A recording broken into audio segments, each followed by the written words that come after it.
Aujourd'hui, je vais te raconter une histoire qui se passe dans une maison, dans un village. Jésus est invité dans cette maison.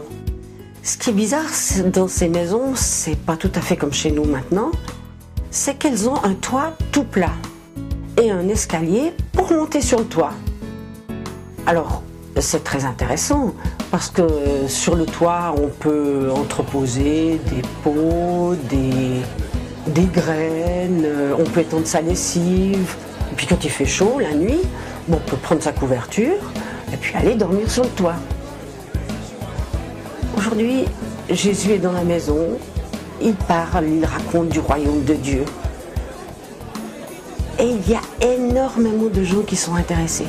Ils sont venus de tous les villages voisins, ils sont même venus de Jérusalem, la grande ville, et ils se pressent dans la maison. Mais la maison, elle n'est pas si grande.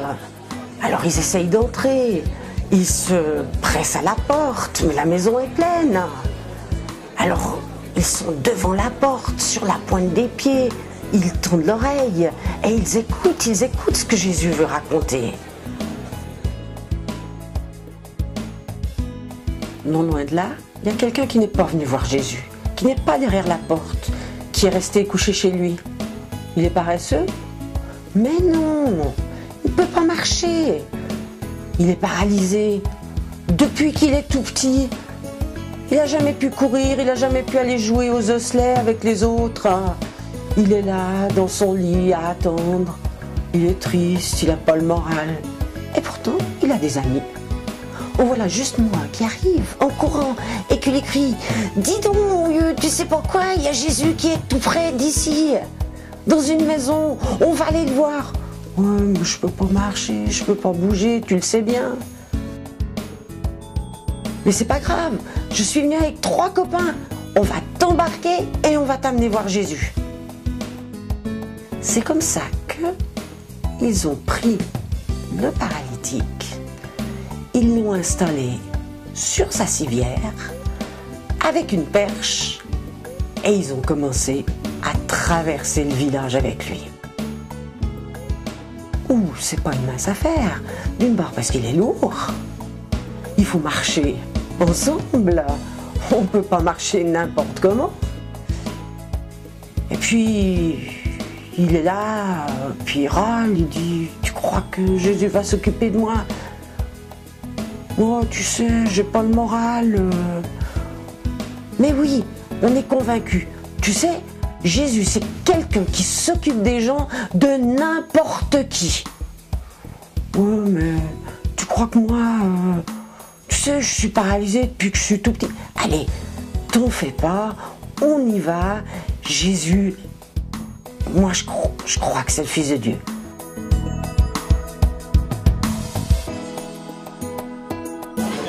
Oh mince, mais il y a tellement de monde.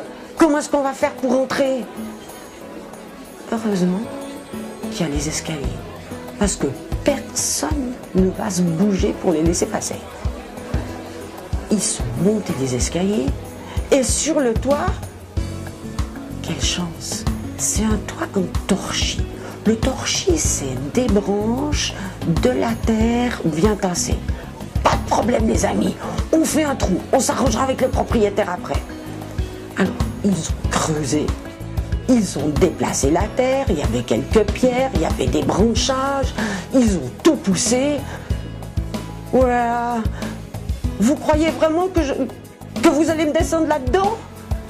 Mais bien sûr, ne t'inquiète pas. Ils l'ont pris, ils l'ont suspendu dans sa natte, ils se sont cramponnés solidement, il fallait le tenir fort. Et ils ont commencé à le glisser le long du trou. Allez, vas-y, t'inquiète pas, nous on y croit en Jésus, on a la foi. Heureusement qu'ils ont la foi pour lui, parce que lui n'est pas très convaincu. Alors les amis le glissent par le trou du toit. Ah, vous croyez que c'était simple ? De descendre d'un étage comme ça, paralysé dans une natte. Lui, il peut rien faire. Il se cramponne. Et puis, puis il ne connaît pas Jésus. Il n'en sait rien, il ne l'a jamais vu. Qu'est-ce qu'il va dire? Et puis, je ne suis pas quelqu'un de bien. Si encore j'étais, je sais pas, sympa, pas énervé, peut-être qu'il s'occuperait de moi, mais franchement, je suis souvent de mauvaise humeur. Oh là là, je suis pas si bien que ça, moi. Est-ce que Jésus va s'occuper de moi? Est-ce que Jésus va s'occuper de lui? En attendant, ceux qui s'occupent de lui, c'est les gens qui sont en bas. Ils le retiennent, il faut pas qu'il tombe par terre. Et puis il y a la propriétaire qui dit « Mais c'est pas vrai, qu'est-ce que c'est que ces sauvages qui ont fait un trou dans mon toit? Qui c'est qui va réparer maintenant ?» En attendant, le trou il est fait, le paralytique il descend, il arrive au pied de Jésus, tout inquiet, pendant que ses amis là-haut, eux, ne sont pas inquiets. Ils guignent, ils regardent, il va regarder ce qui va se passer. Eh bien, Jésus est là, et il dit au paralytique, oh, il lui dit pas marche sur tes pieds, hein, parce que Jésus il regarde dans le cœur. Et puis dans le cœur, il voit que ce pauvre homme, il est déprimé. Il a beaucoup de choses à se faire pardonner. Moi, j'imagine bien qu'il devait avoir un sacré caractère de cochon, même s'il était couché chez lui tranquille. Alors il le regarde puis lui dit « Écoute mon ami, tout ce que tu as fait de mal, c'est pardonné, c'est oublié. » Qu'est-ce qu'il est content le paralytique. C'est exactement ce qu'il attendait. Il comptait pas trop sur ses jambes, mais là c'est exactement ce qu'il attendait. N'empêche qu'autour de Jésus, il y avait des religieux de l'époque qui, eux, sont furieux, mais furieux de chez furieux. Et qui disent « Mais c'est pas possible, c'est Dieu tout seul qui pardonne les péchés, qu'est-ce que c'est que ce Jésus ?» Alors Jésus les regarde et dit « Pour vous montrer que je peux aussi pardonner les péchés, eh bien, je dis à ce monsieur paralysé depuis qu'il est petit, lève-toi, marche. » Et tout d'un coup, vous imaginez ce paralytique qui était toujours coincé dans sa chambre, eh bien, il a sauté sur ses pieds.